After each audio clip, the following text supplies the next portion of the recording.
ஒன்பது கோளும் ஒன்றாய் காண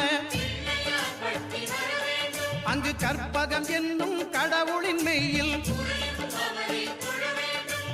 ஒன்பது கோளும் ஒன்றாய் காண அங்கு கற்பகம் என்னும் கடவுளின் மெய்யில்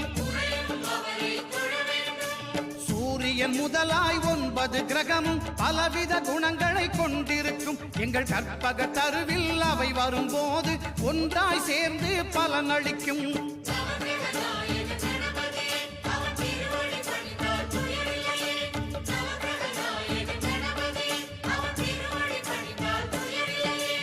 ஒன்பது கோளும் ஒன்றாய் காண அங்கு கற்பகம் என்னும் கடவுளின் மெய்யில்